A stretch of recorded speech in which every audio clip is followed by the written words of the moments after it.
an odd one when it comes to the Sonic franchise. Obviously, the other games are better in a lot of aspects, but it's interesting to see how Sonic 1 differs from those other games.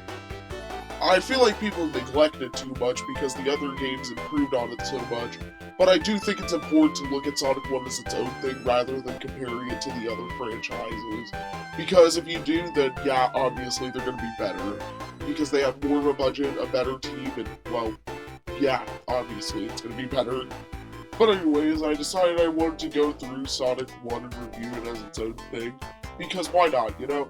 I feel like this is pretty underrated because of, well, other stuff in the other games. But I'm going to go through it zone by zone. And we're going to begin with one of the best zones in this game. Green Hill Zone, a zone that's, like, by far the most iconic zone in Sonic history. And it's interesting to see how it was in its original form because, like, yeah, it's one of the best zones in Sonic 1. It might be the best, but I think Starlight contends with it, and we'll get into that later. But, yeah, I really like this, because it's a wide open area with plenty of different paths. There's a reason why it's used so much in the modern age, and I really like it for it, you know? It's interesting to see all of the remakes, but I feel like the original outdoes them all because of the simple fact that it's a very speedy and quick zone. Overall, I don't think it really gets that stale. It's a really fun zone to speedrun, like a genuinely fun zone to speedrun. However, I do have a few complaints with that, and we'll get into those during my overall ratings. But it's very replayable, honestly. Going through the different paths, the upper paths, the bottom path, and the main path, are really fun, because each path has, like, different obstacles, and it's also a very ring-filled zone, so you can easily get to both special stages. And that introduces the special stage mechanic, and I feel like that's kind of cool. Having a tutorial zone for both the main zone, basically the gameplay, and the special stages are cool, because you get introduced to everything. It's really a good starter zone, and there's a reason why it's used too much. And yes, this is like one of the only Sonic 1 zones that's reused, and I feel like there's a lot more. And I'll get into the zones that I feel like could be reused for something better. But, let me get to my overall rankings. It's, replay value. 10 out of 10. This zone masters replay value with separate paths and, like, plenty of different power-ups. Again, it never gets truly stale. You'll always have a fun time beating up Sonic 1 just playing through Green Hill Zone. Speed here is a 10 out of 10. It masters speed perfectly. You can get each act done under about 30 seconds, besides maybe Act 3 because of the boss fight.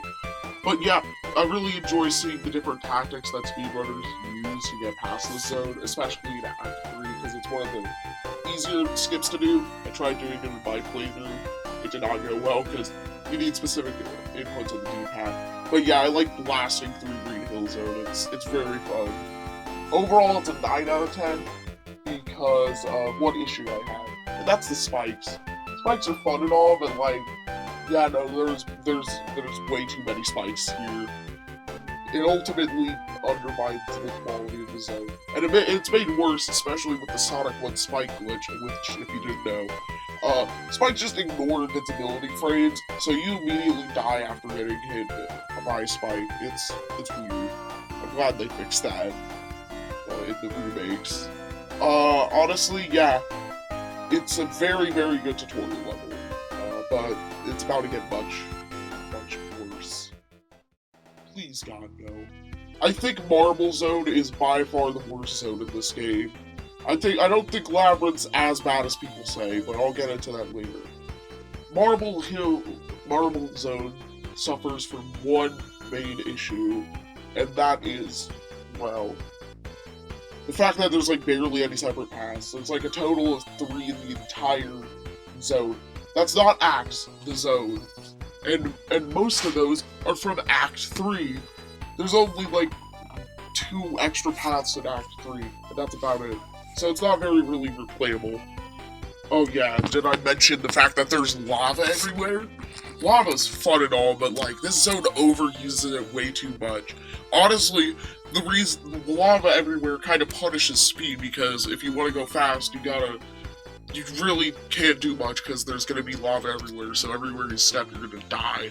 And spikes. I thought Green Hill Zone overused spikes. This zone has way too many. And crushing. Let's not mention crushing. Yeah, the zone overuses crushing as well. At least Labyrinth Zone is... At least you can skip most of the Labyrinth Zone. This zone is kind of mandatory to run through. That really annoys me. But, you know what? I've kind of gotten used to it, but still, I think it's still one of the worst classic zones, if not the worst classic zone. And you're probably thinking that's an over-exaggeration. I don't. I think it's a perfect I don't think it's an exaggeration at all. I think Marble Zone sucks a lot. You think you can see that. I don't really want to talk about this zone too much, because, I gave my opinion on it in my playthrough. So yeah, let me just get to the overall rankings.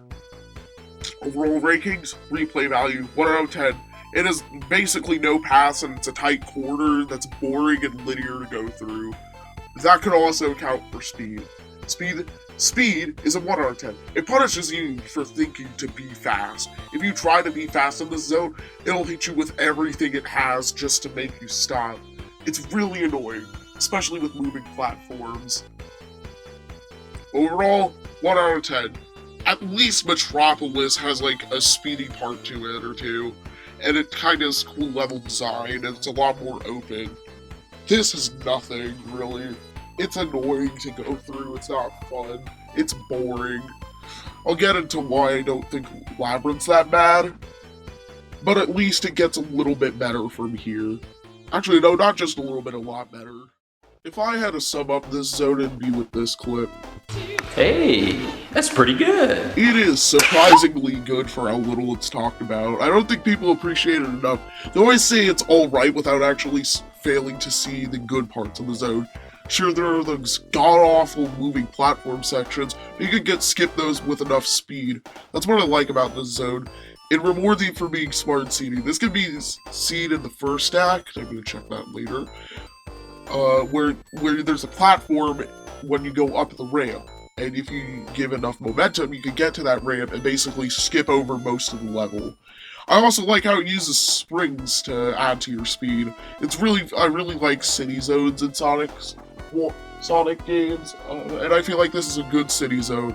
However, there are problems, such as the moving platforms, but it has plenty of paths, and it's so much more open than Marble Zone. It's not even a contest. I do like how Sonic 1 rewards you with good zones after bad zones. But yeah, I'm gonna get to my overall rankings, and here they are. Overall rankings. Replay value is a 6 out of 10. Honestly, yeah, the zone is really replayable with its extra power-ups, but it's kind of boring to go through after a while, and I can even admit that. It's fun, but there's only really 2 main paths, the upper path and the middle and the main path. But it's fun to just speed through the zone. But yeah, it's really boring after a while. 7 out of 10 for speed. This zone is actually very speed-based. But yeah, it would have been a 10 if it weren't for those moving platform sections and a few other things. But it is a fun, speedy zone. Overall, I give it like a 7 out of 10. A fairly underrated zone that is speedy, but annoying in some parts and sometimes stale. Now on to a much worse zone. Oh, Labyrinth. It is considered one of, if not the most worst zone in Sonic history, just because of the fact it's a water level. Labyrinth is one of the most hated over zones of all time. It's still not good, but I wouldn't call it one of the worst zones of all time. Sure, on your first playthrough it's terrible, but after a while you kind of get used to it. It's one of the zones that get a little bit better each time you play. Although, overall, yeah, nah, this ain't it, Chief. It's still better than Marble Zone because of the simple fact that you can skip most of it with a simple alternate path. But yeah, I would not call this a good zone at all, let alone really... I don't think it's better than Metropolis Zone. I think it's pretty on par with it because it's still garbage. And yes, I know about Scrap Brain Act 3, and definitely get into that. But yeah, the fact that this zone is very linear and tight corridors and is a water level, and they give 5-year-olds their first encounter with anxiety with that drowning theme. Jesus Christ, they did not need to make it that scary. But yeah, I feel like Hydro City improved on Labyrinth Zone's quality because it's a speedy open zone. But yeah, this is just really linear. I don't think it's bad. It's got some okay puzzles, and it doesn't overuse lava and actively discourages you from being speedy. But water levels should be used in a very, very minimal portion, or at least half the level, like Hydro City and Aquatic Ruins, which I feel like do them right. Except I have my problems with Aquatic Ruins and Hydro City, but I'll get into that much, much later. Time for the overall rankings. Replay value is a 3 out of 10. Gets a little bit better with each replay of the zone, but yeah, it's pretty linear and stale. Speed is a 1 out of 10. It's Labyrinth. Do I need to say more than that? Overall, 2 out of 10. Pretty terrible, but you can skip most of it if you're skilled enough to do so. Luckily, we get to a banger zone after this. Finally, we get to an actually really, really good zone. I think this should actually have a remix of more than Green Hill Zone. Can y'all retire Green Hill Zone and do a Starlight Zone remix? Like, that'd be pretty epic. If Mania 2 ever comes out, I want them to remix more Sonic 1 zones and give them what they truly deserve. The only ones I feel like that don't need remixed are Scrap Brain, Labyrinth, and of course Marble. But I think the seesaws are a fun gimmick here, and so are the fans. And most of the time, those are optional. The zone also has many different paths, which are all speedy and fun to go through. Unlike Spring Yard, there aren't really any slow parts to the zone. And unlike Green Hill, it does not overuse spikes. I mean, it also has a lot of rings, but there's still a challenge to go through to keep them, so you don't get to special stages instantly. I feel like this is what Sonic 1 should have been all along. A speedy, quick, but challenging game. One thing I dislike are the bomb things. They're all over the place, and because of the fact they're much more open zone, it makes it easier, but they're still kind of annoying to deal with. But unlike the caterpillar things from Marble, these things aren't that bad.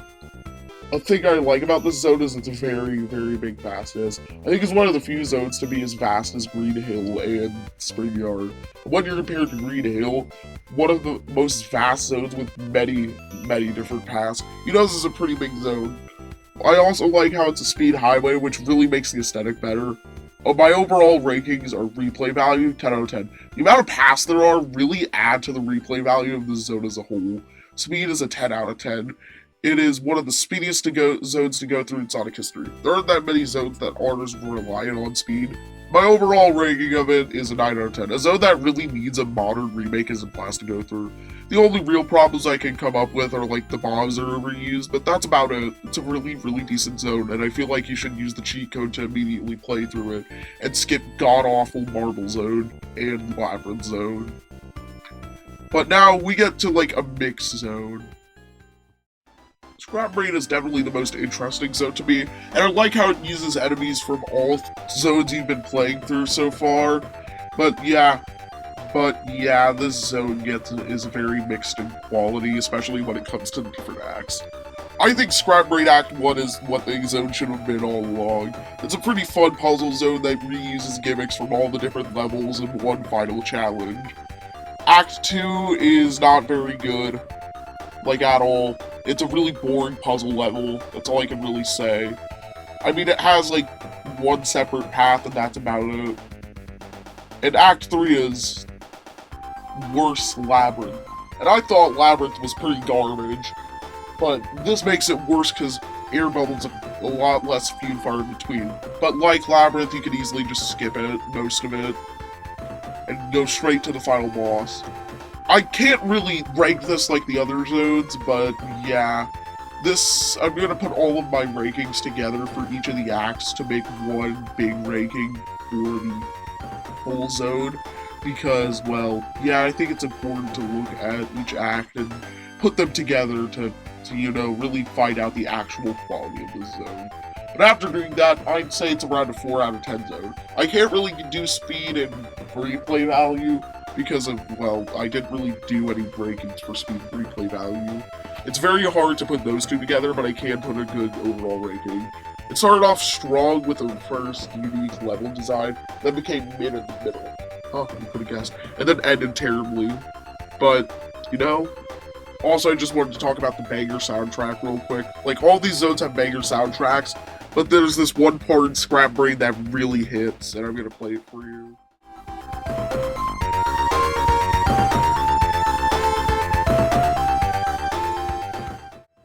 Like, yeah, that hits, you gotta admit that really hits. But it's time. We've beat every other challenge and zone in this game. It's time for the final zone. For as intimidating as the name Final Zone is, this is just an underwhelming final boss. I think my headcanon is that the developers made this as a Scrap Brain boss, and they were going for a much bigger boss fight, but they ended up not being able to do it because of the deadline. Because, yeah, this is pretty easy and underwhelming, especially with the remakes with the Spin Dash. I mean, this is like I can't really rank this either. I give it like a 6 out of 10 because it's fun, I guess. But really, it's not much to rave about. There's not much to talk about on like Death Egg or, you know, Doomsday Zone. Because it's just boring. Death Egg was really challenging, and, well, Doomsday Zone is just really hype and fun. This just ain't it cheap, as I said before. But yeah, now it's time for my overall opinion on Sonic 1. In conclusion, do I think Sonic 1's aged pretty well? I mean, if we're going by current terms, absolutely not, but is it fun to play? Heck yeah. If you replay Sonic 1 every once in a while, it's a fun game to play if you don't have anything else to play. It's a fun experience besides, well, everything bad. But if you ignore all the bad things, there's only good things. But yeah, its lows aren't that great.